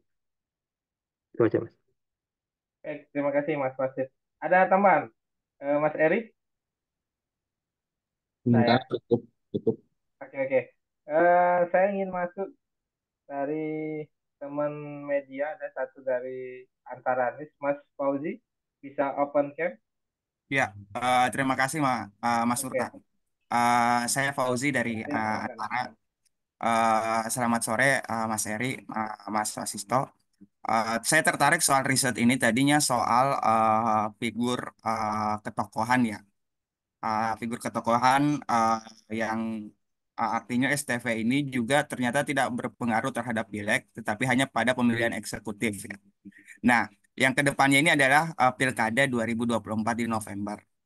Nah, khusus tadi di sini ada riset, ada Jatim dan DKI Jakarta. Nah, tadi sempat disinggung juga soal partai pemenang pemilu di Jakarta adalah PKS, di Jatim ada PKB. Nah, saya khusus lebih ke Jakartanya, Mas. Nah, apakah figur ini juga akan mempengaruhi nantinya pada pemilihan eksekutif, khususnya pilkada di DKI Jakarta? Misalnya PKS sampai saat ini belum belum mengusung pasangan calon kandidat cagup misalnya, walaupun mereka pemenang pemilu. Nah, di Nasdem misalnya figur ketokohannya yang saat ini kemungkinan dijual masih atas nama Sahroni misalnya, yang walaupun di situ dia di dapil yang pas untuk riset ini ya, Jakarta Utara, Kepulauan Seribu, dan Jakarta Barat. Nah, di Golkar misalnya ada beberapa nama, salah satunya Ridwan Kamil yang dari Jabar ke Jakarta, terus ada Erwin Aksa dan ada Ketua Umum Golkar sendiri. Nah, di PKB ada Menaker Ida Fauziah dengan Ketua DPW-nya juga, di PAN juga ada nama-nama beberapa nama juga. Nah, apakah figur-figur itu juga akan mempengaruhi nantinya pada Pilkada 2024? Menurut riset ini mungkin apakah sudah dibaca dan mungkin Mas Jati juga bisa melihat fenomena ini ke depannya seperti apa soal figur-figur ketokohan itu. Apakah nantinya juga pengaruh koalisi partai untuk memenangkan itu juga berpengaruh atau hanya figur ketokohan sendiri itu apakah sudah dibaca? Nah, itu yang selanjutnya terkait dengan eh, apakah ada saran nantinya apa yang harus dilakukan para partai politik ini? Jadi bukan hanya soal ke depannya, mungkin saran bagaimana sih sebenarnya harusnya bisa dalam tanda kutip memenangkan kompetisi. Walaupun sebagian misalnya saat ini figur dalam tanda kutip Anies Baswedan digadang-gadang maju kembali misal kayak gitu untuk Pilkada DKI Jakarta. Tapi kan sebagian orang mengatakan itu downgrade dari capres jadi cagup. Tapi kemungkinan ketika nama itu dibuka kembali dan diusung oleh partai politik, apakah itu memungkinkan figur itu bisa menang gitu ke depannya? Kira-kira itu dulu Mas. Terima kasih. Ya, terima kasih Mas Fauzi ya. Ada dua pertanyaan dari Mas Fauzi. Yang pertama singkatnya adalah bagaimana pengaruh figur atau ketokohan dalam konteks pilkada Jakarta nantinya. Tentu pertama kaitannya dengan hasil riset yang dipaparkan Mas Eri atau pembacaan yang lain dari Mas Wasis. Itu saya tampung dulu Mas Wasis. Barangkali ada satu lagi ini, Mas Saban, Satria. Iya, Mas halo. Satria. Oke, Iya, silakan Urta. Mas Satria. Apa suara saya terdengar, Mas Urta? Ya, jelas. Oke, jelas. Terima kasih sebelumnya atas kesempatannya, Mas Urta. Selamat sore semuanya, teman-teman. Saya mau mengucapkan selamat untuk Mas Eri dan kawan-kawan di TSRC telah menyelesaikan risetnya. Sangat menarik dalam kajian kita dalam ilmu politik ya, sepertinya dalam konteks pemilu saat ini. Ada beberapa pertanyaan sebenarnya yang ingin saya sampaikan, tapi cuma di awal tadi sudah dijawab oleh Mas Wasisto soal apa dinamika split voting ini beberapa tahun lalu ya. Saya kira itu juga uraian yang menarik untuk kita lihat bagaimana kemudian memotret dinamika politik yang akan muncul ke depan. Mungkin saya lebih ke reflektif ke pertanyaan yang mengarah ke kalau kita melihat fenomena split ticket atau split voting ticket ini kan menjadi kecenderungan yang semakin menguat ketika sistem presidensial kita atau sistem pemilu yang proporsional terbuka itu makin menguat ya. Itu jadi konsekuensi yang apa ya saya lihat memang trennya akan mengarah ke sana. Sedangkan tadi votality juga kita udah lihat bahwa trennya memang cenderung menurun, artinya keajekan pemilih terhadap partai juga kuat gitu.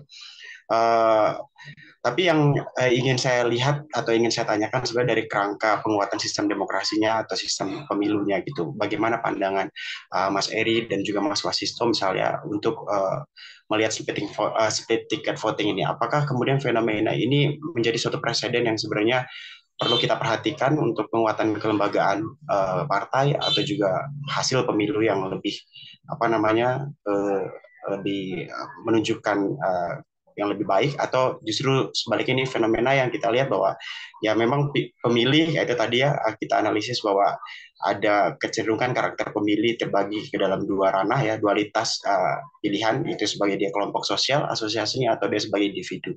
Nah itu kira-kira yang ingin saya tanyakan. Jadi dari kerangka penguatan sistem kepemiluan dan juga demokratisasi ini jadi presiden yang baik atau buruk. Terima kasih. Baik, terima kasih Mas Satria. Barangkali bisa ditangkap pertanyaannya soal kaitannya sistem kepemiluan dengan fenomena split ticket voting ini. Mas Eri sudah siap untuk menjawab dulu?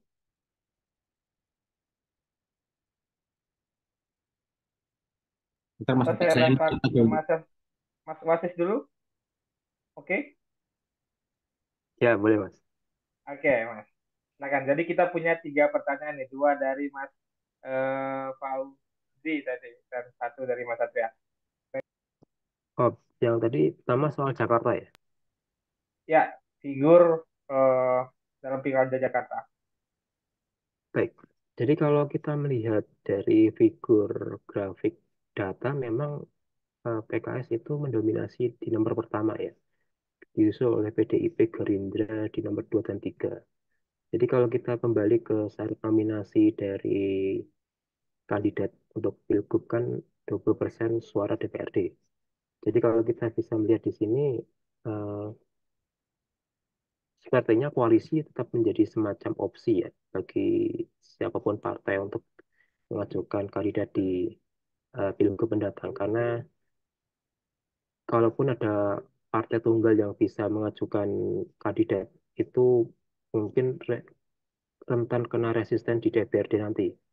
Karena di sini kita bisa melihat di grafik itu menunjukkan bahwa di bawah PKS itu adalah partai-partai pendukung koalisi Indonesia Maju semua.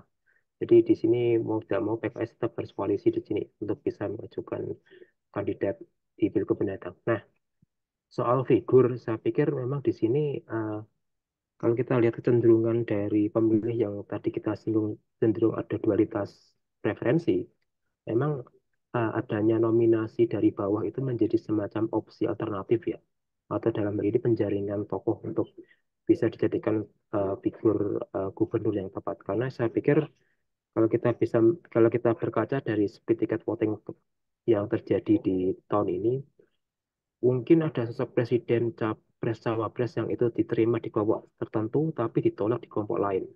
Artinya kita bisa melihat bahwa ikatan sosial yang yang itu yang kita lihat di Indonesia cenderung heterogen itu menempatkan pula pemilih atau mungkin maaf presiden sosok kandidat tentunya itu tidak bisa diterima di semua kalangan, bisa di kalangan tertentu tapi ditolak di kalangan lain. Nah, untuk mengatasi adanya perbedaan yang signifikan itu memang kita harus melihat adanya opsi nominasi dari bawah ya, untuk melakukan penjaringan calon eh, kandidat yang itu memang benar-benar tepat untuk memimpin Jakarta. Karena saya pikir dengan konteks Jakarta yang heterogen, tentu itu menjadi semacam opsi opsi utama ya daripada melakukan penjaringan dari atas. Karena kita bisa melihat di kasus Jakarta kemarin, eh, beda pileg, beda pilpres itu beda suaranya. Jadi kita harus melihat dari situ bahwa eh, sosok yang itu bisa menaungi atau mungkin menjadi bagian dari segmentasi pemilih mayoritas di Jakarta itu akan yang nanti dipertimbangkan untuk bisa menjadi calon gubernur di Pilgub mendatang. Jadi itu sebenarnya yang kita bisa apa ya diskusikan soal bagaimana perkembangan pilkada serentak nanti ya. Dan saya pikir itu juga berlaku di daerah lain ya, di mana kita bisa melihat bahwa perbedaan signifikan antara pilpres dan pileg ini mungkin mendorong ya bagi para parpol untuk jemput bola ya, jemput bola atau melakukan nominasi dari bawah. Kira-kira siapa tokoh yang tepat untuk dijadikan pemimpin daripada harus menanggung risiko uh, kalah di pilkada. Jadi itu sih Mas Urta ya untuk pertanyaan pertama ya. Yang kedua tadi aku lupa tadi. Yang kedua itu saran untuk partai politik terkait dengan fenomena street voting ini, kaitannya dengan partai ID tadi, Mas. Baik, tentu kalau kita Menurunnya bisa, partai ID. oh ya baik. Jadi kalau dari catatan riset BRIN itu menunjukkan bahwa tensi politik pilkada itu lebih panas daripada pemilihan umum nasional. Kenapa? Karena konflik itu tereskalasi secara terpusat di daerah. Entah itu bisa memainkan sentimen identitas, sentimen kedaerahan, sentimen tertentu yang itu lebih condong lebih menghangat daripada nasional ya. Dan ini menjadi semacam pertimbangan tersendiri ya untuk bisa melihat konteks politik lokal di daerah ya. Karena saya pikir kalau kita menyamaratakan politik nasional dengan lokal itu sangat sangat berbeda. Jadi saran dari ya khususnya saya sendiri ya itu perlu melihat eh, sebenarnya tren yang berkembang di daerah itu seperti apa. Karena saya pikir di setiap daerah itu punya karakteristik karakteristik sendiri-sendiri. Misalnya ada sentimen putra daerah, ada sentimen kebutuhan pemimpin religius, ada sentimen kebutuhan pemimpin eh, problem solver misalnya. Jadi saya pikir ekspresi preferensi itu perlu dibaca ya di setiap daerah pemilihan di 508 daerah kabupaten kota yang akan melaksanakan pilkada tahun ini ya.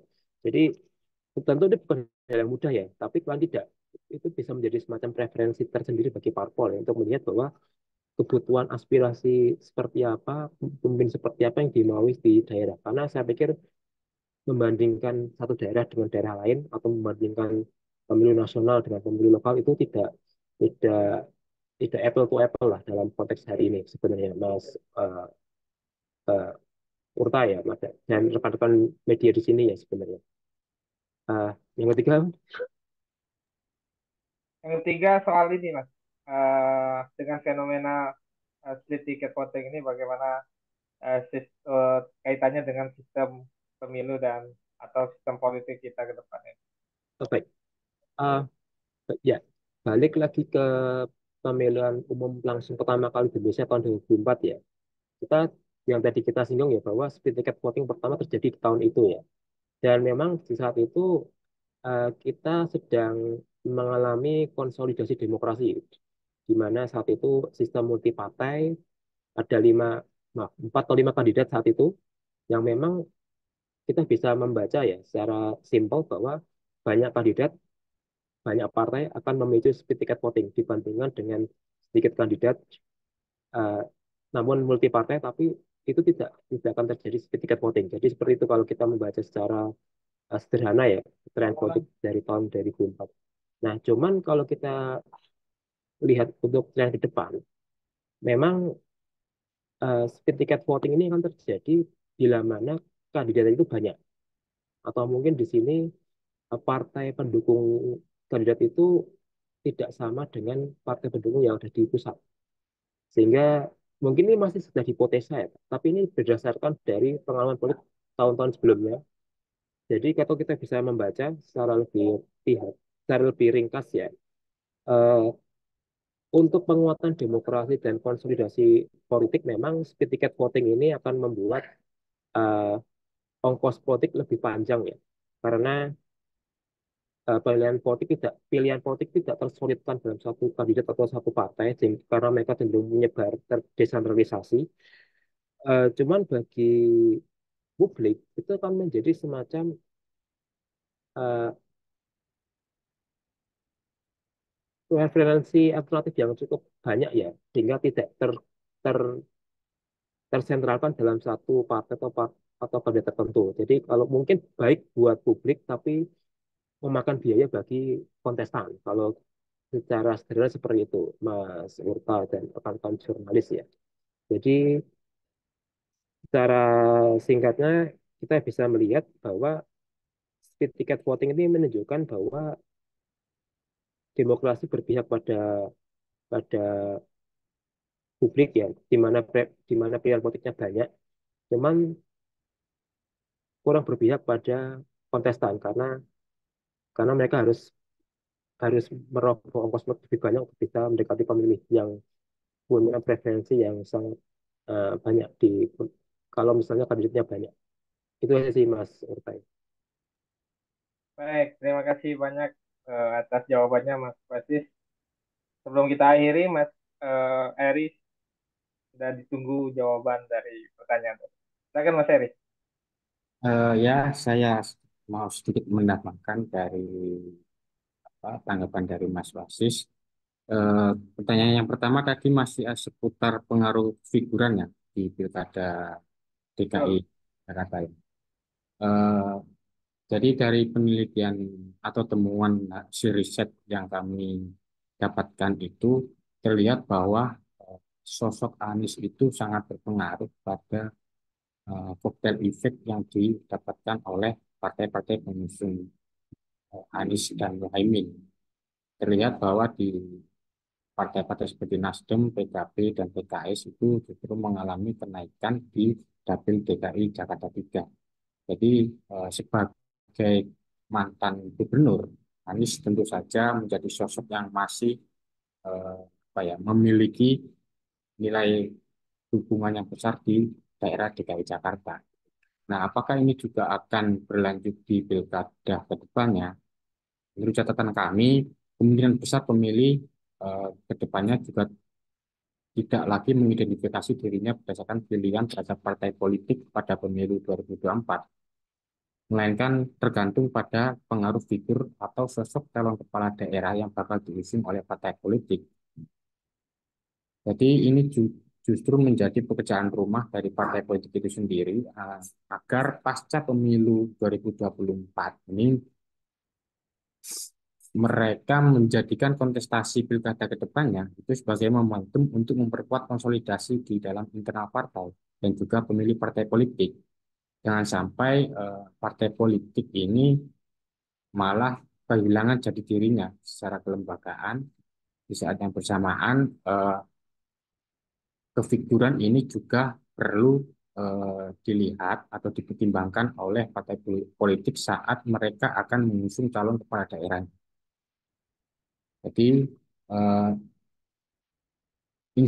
penguatan di dalam internal partai politik juga harus dikuatkan agar eksistensi partainya, ideologi partainya juga tetap terbawa ketika mereka mengusung sosok atau figur yang akan dicalonkan di Pilkada 2024 nanti.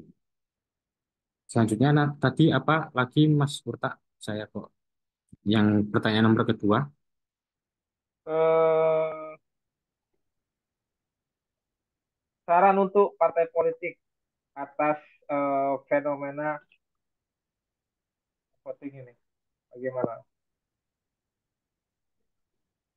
Oke, mungkin sarannya tidak jauh berbeda dari apa yang sudah saya sampaikan tadi bahwa pilkada kedepannya ini juga harus menjadi apa ya, atau enggak pasca pemilu ini menjadi evaluasi dari semua partai politik yang ada untuk memperhatikan betul bahwa ada ketidaklinieritas atau ketidakselarasan antara suara dari partai politik dengan suara perolehan dari calon presiden dan wakil presiden. Jadi harapannya ketika nanti pilkada khususnya di Dapil Jakarta 3 itu perlu untuk dikonsolidasi seluruh pemilihnya agar suara yang sudah didapatkan di Dapil DKI Jakarta 3 juga tetap linier ketika nanti terus terselenggaranya pilkada di Jakarta gitu. Makanya uh, konsolidasi itu sangat penting agar partai politik ini tetap mendapatkan efek perolehan suara atau tren kenaikan suara dari pencalonan kepala daerah yang diusung dari partai politik itu sendiri. Terus yang terakhir tadi soal ini ya, kaitan sistem pemilu ya. Ya Mas Urta. Iya, betul.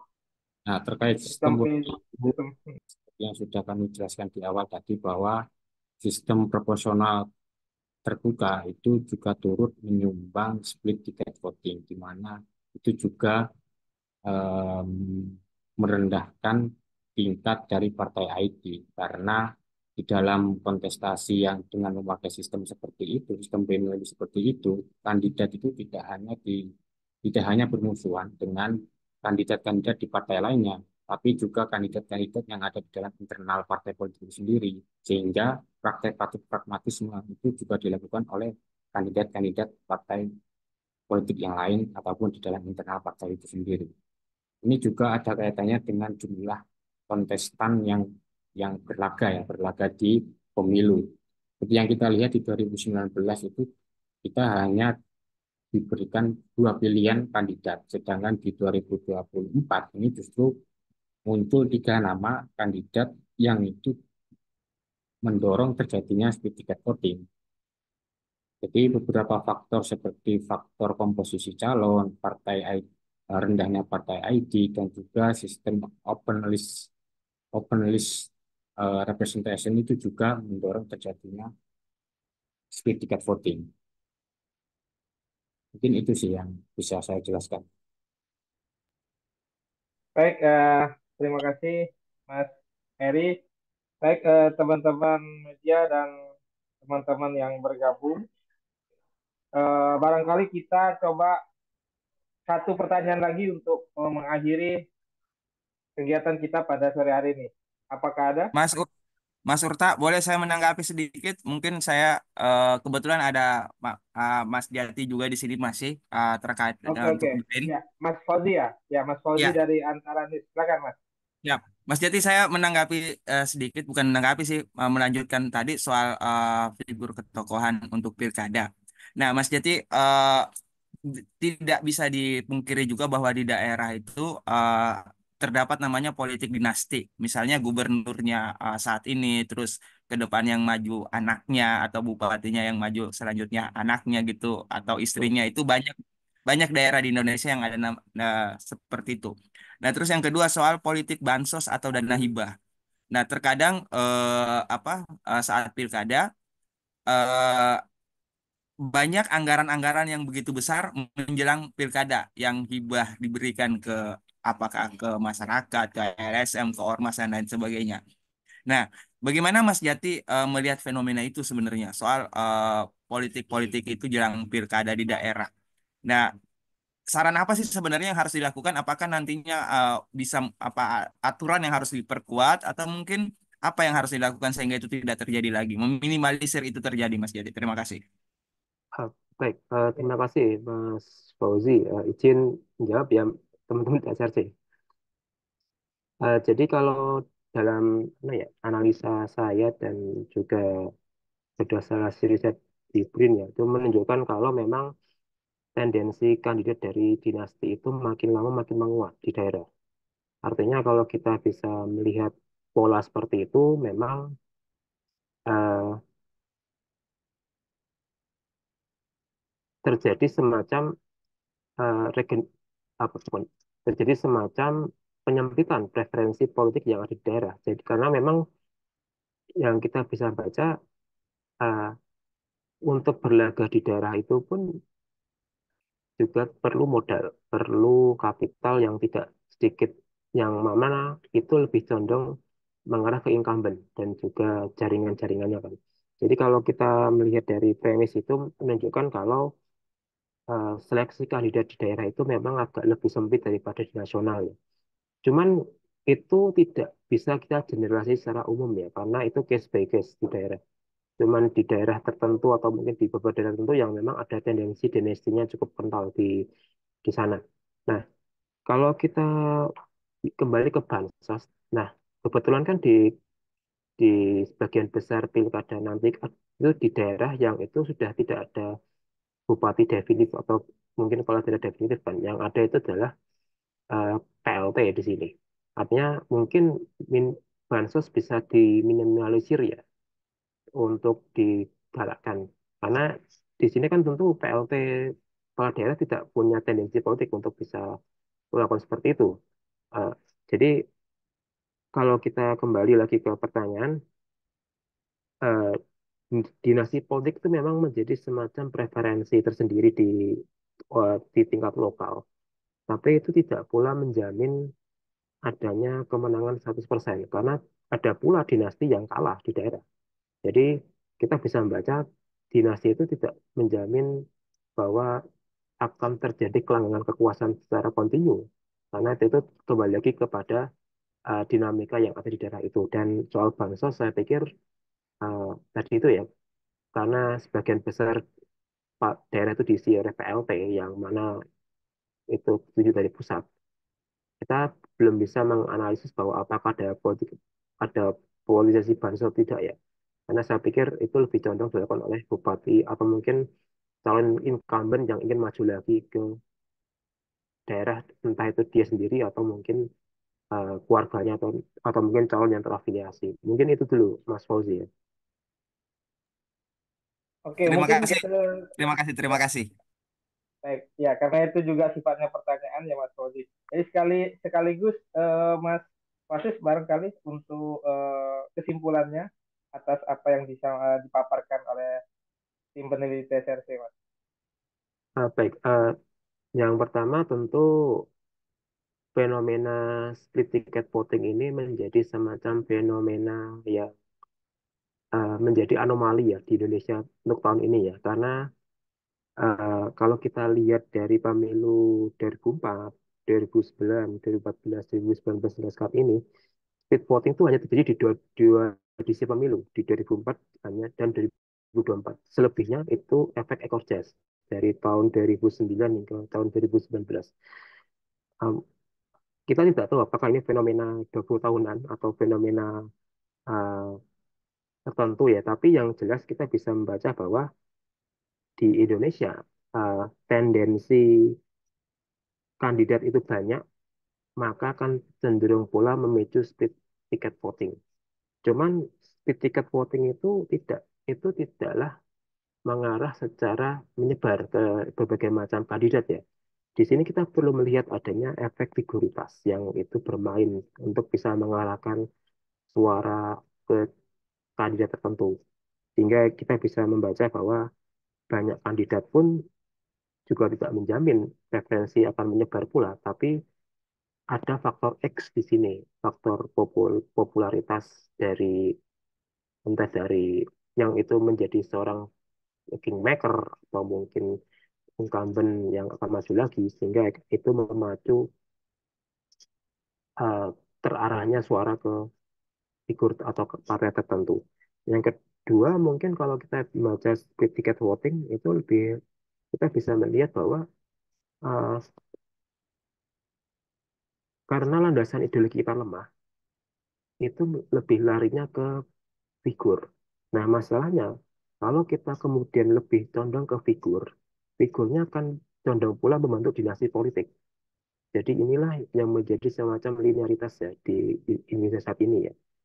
Nah, kita lebih jadi fenomena personalisasi politik yang mengarah ke figur itu mengarah pula ke dinasti politik. Jadi ini yang perlu menjadi semacam reminder ya bagi pemilih ya bahwa sudah saatnya kita mempunyai kelompok pemilih partisan daripada pemilih yang berbasis figur ya. Karena jangan sampai kemudian lambat laun kalau kecenderungan figur ini makin naik di pemilu ke pemilu, itu dinasti juga akan naik tendensinya. Jadi ada baiknya kita perlu kembali ke ikatan partisanship ya sebagai bentuk ekspresi ya, politik alternatif ke depan. Dan terakhir, selamat sekali lagi buat teman-teman TSRT atas rilis surveinya. Sangat insightful, sangat mencerahkan. Terima kasih banyak. Sekali lagi terima kasih Mas Wasis atas kesediaannya. Mudah-mudahan sehat selalu. Tapi sebelumnya jangan meninggalkan Zoom dulu Mas ya. Barangkali nanti ada sesi foto bersama kita di akhir. Sebelum saya tutup, kesimpulan dari Mas Eri selaku tim peneliti TSFD. Saya persilakan. Oke, baik, terima kasih Mas Uta. Jadi kesimpulan dari hasil riset yang kami lakukan di dua dapil, yakni Dapil Jatim 5 dan DKI Jakarta 3, bahwa telah ditemukan eh, faktor-faktor yang menyebabkan dari penguatan split ticket voting. Yakni yang pertama adalah komposisi dari pasangan kandidat sendiri, di mana di tahun 2019 kita melihat bahwa hanya ada dua pasang calon, dan di 2024 terdapat tiga pasang calon yang kemudian menimbulkan atau mempengaruhi terjadinya split ticket voting. Yang kedua adalah efek kontaminasi, di mana di dua kasus dapil yang kami teliti memperlihatkan adanya ketidakselarasan suara antara suara partai dengan kandidat yang diusung atau koalisi-koalisi yang sudah terbentuk. Dan yang ketiga adalah pengaruh kefiguran dan rendahnya partai ID. Jadi seperti yang sudah dijelaskan sama Mas Wasis tadi, bahwa eh, rendahnya partai ID ini justru mempengaruhi tingginya kefiguran. Jadi para pemilih preferensi politiknya lebih mengedepankan pada faktor kefiguran daripada partai politik. Jadi ya, fenomena ini justru hanya terjadi di pemilihan eksekutif, namun secara legislatif eh, dari temuan yang kami lakukan di dua dapil itu masih memperlihatkan loyalitas pemilih pada partai politik dengan dibuktikan adanya skala volatility di dua dapil tersebut masih cukup rendah. Yang terakhir adalah economic voting, di mana penyebab faktor terakhir ini terjadi hanya ketika dalam proses pemilihan presiden di tahun ini. Dengan adanya tingkat kepuasan yang diberikan oleh pemilih kepada pemerintahan Jokowi, di mana pemerintahan Jokowi dianggap mampu meningkatkan perekonomian masyarakat. Dengan hal tersebut, para pemilih ini memberikan dukungannya kepada pasangan calon tertentu yang selama ini sudah diasosiasikan sama Presiden Jokowi, yakni Prabowo Gibran. Jadi mungkin itu kesimpulan dari penelitian yang kami lakukan di dua dapil. Selebihnya saya kembalikan kepada Bapak Moderator, Mas Lutfi. Terima kasih. Baik, terima kasih Mas Eri. Dengan penyampaiannya kesimpulan, maka kita sudah beranjak di akhir sesi kegiatan. Barangkali untuk menutup forum ini kita foto terlebih dahulu bagi teman-teman media maupun tempat-tempat yang lain yang masih stay di link Zoom, barangkali bisa open cam, kita bisa foto bareng gitu. Minta bantuan Mas Afa untuk memberikan aba-aba untuk kita foto. Adatnya begitu ya. Setiap forum foto dulu di akhir. Iya.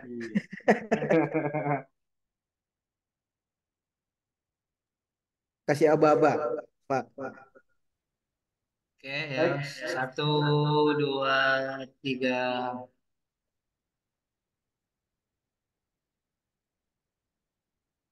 Dah. oke. Sekali lagi untuk sekian kalinya terima kasih Mas Wasis. Kemudian teman-teman media dan teman-teman yang lain, terima kasih sudah berpartisipasi. Dan kita akhiri kegiatan kita pada sore hari ini dengan ucapan syukur kepada Tuhan Yang Maha Esa. Dan saya akhiri, Wassalamualaikum warahmatullahi wabarakatuh. Waalaikumsalam. Waalaikumsalam. Terima kasih banyak Waalaikumsalam. Mas Aziz, teman-teman yang lain, Oke, teman-teman terima media kasih. semua. Terima Makasih kasih banyak semua. teman-teman TSRC Media. Sehat selalu, lancar urusannya. Ya Mas, kotak-kotak Mas. Siap. Mas Jati bisa izin bagi kontak nanti ke teman-teman biar Masnya kalau ada isu-isu politik bisa dihubungi kembali gitu. Oh, iya ya, ini kontak saya di kolom chat, Mas. Oh ya, siap. Terima kasih Mas Jati. Oke. Kasih Makasih ya. ya semua. Oke, sini ya.